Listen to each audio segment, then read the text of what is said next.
What's the difference between an ESA and a 529 plan? Well, first let's talk about terminology. An ESA stands for Educational Savings Account. It's the same thing as a Coverdell, and it's the same thing as an educational IRA. All three of those are the same thing. A 529 plan is a different type of account. 529s are run by the state, so every state has their own 529 plan. Some states like Texas have 4 different plans that you can choose from. My state, California, where I live, has just the one. It's called the Scholar Share Plan, and that's the only one that's available in California. Whereas an educational IRA, an ESA, those are not managed by the state. They're your own individual choosing. So you can create a Coverdell ESA account and you can invest it however you want, and the state doesn't determine that portfolio for you. In a 529 plan, if you choose to go with your home state, I'll use California as an example. If you choose to go with a California 529 plan, they already have that plan set up. And so you can just choose to contribute to it, and then they manage it for you, and that's that. An ESA, Coverdell ESA, you go to open it for yourself, and you have to decide for yourself what investments are you going to pick. Usually whoever you go with will have what's called a target date fund. They'll say, if you plan to start going to college in 2030, then we'll set you up with our 2030 target date college fund.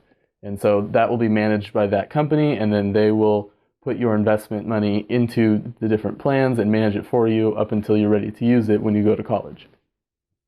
There are some differences on how much you can contribute to an ESA and a 529. So an ESA has a limit. As of this year, 2016, you can contribute up to $2,000 a year into an ESA account.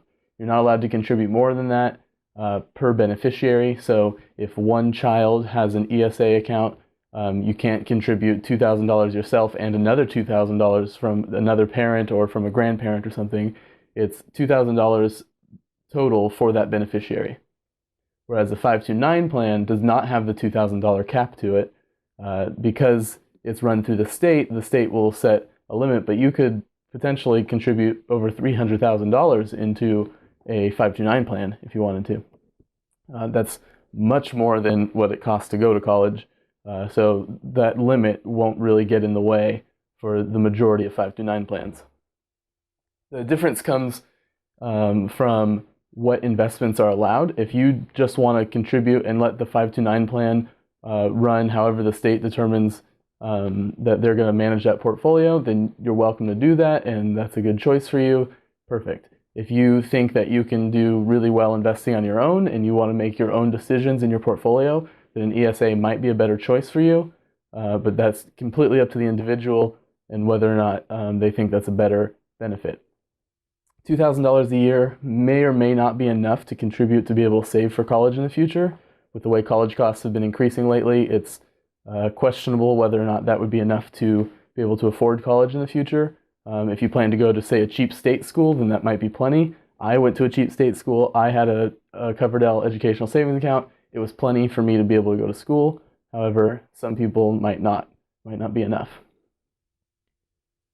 Another difference that comes between an educational savings account and a 529 plan is that an ESA has limits on who can contribute.